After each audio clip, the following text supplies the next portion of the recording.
Hey everybody, great to be learning with you today as we continue our studies of Pesach Mitzrayim and take a closer look at not one but two Pesachs and how ancient observances inform modern day practices.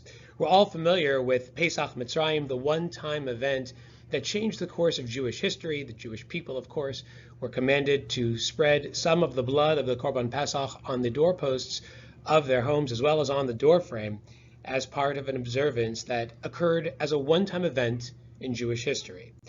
Afterwards, every subsequent Pesach was known as Pesach Dorot, a Pesach for the generations. And so long as the Beit HaMikdash stood, a Korban Pesach was still offered, even though its blood was not placed on the doorposts of the home.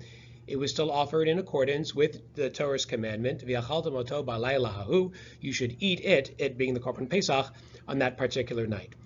Once the Beit HaMikdash was destroyed, the mitzvah to eat a Korban Pesach went with it.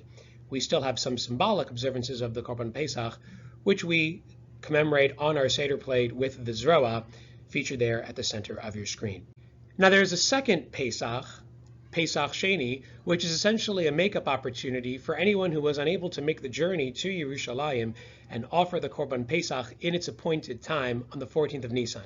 1 month from the time that the Korban was supposed to be offered, on the 14th of Iyar, individuals who did not offer the Korban 1 month prior on the 14th of Nisan were given a second chance. And there are some critical differences between the Pesach offering from the appropriate time of the 14th of Nisan and the Pesach offering of Pesach Sheini that is offered 1 month later on the 14th of Iyar. We'll explore some of those critical differences in the Mishnah together. The Mishnah, however, does make some very important observations about the use of words in the Torah's outline of the mitzvah of eating the Korban Pesach. On the left-hand side of your column is what the Torah says. On the right-hand side is interpretations by the Mishnah. For example, the Torah tells us, Be'asor lachodesh hazeh, on the 10th day of this month, V'ikchu lahem ish se levet avot se levayit. Then on the 10th day of Nisan, every person representing his household would take a lamb for the purpose of Korban Pesach.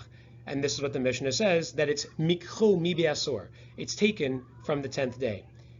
The Torah also tells us that it should be eaten v'achaltem oto b'chipazon. And from that word oto, we're going to learn something very important. The Mishnah says v'ne'achal b'chipazon on the right-hand side of your page. We eat it hastily, like the Jews who had to leave Mitzrayim in great haste due to the sudden nature of their redemption from Egypt. And finally, Hayom atem yotzim b'chodesh aviv. The Torah tells us that on this day, Hayom, you're supposed to eat the Korban Pesach, for you will be leaving Mitzrayim on that day.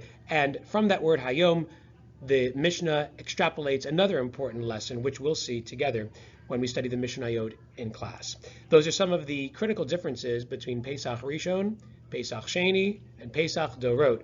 Looking forward to continuing our learning and our conversation about these important differences when we return together in class.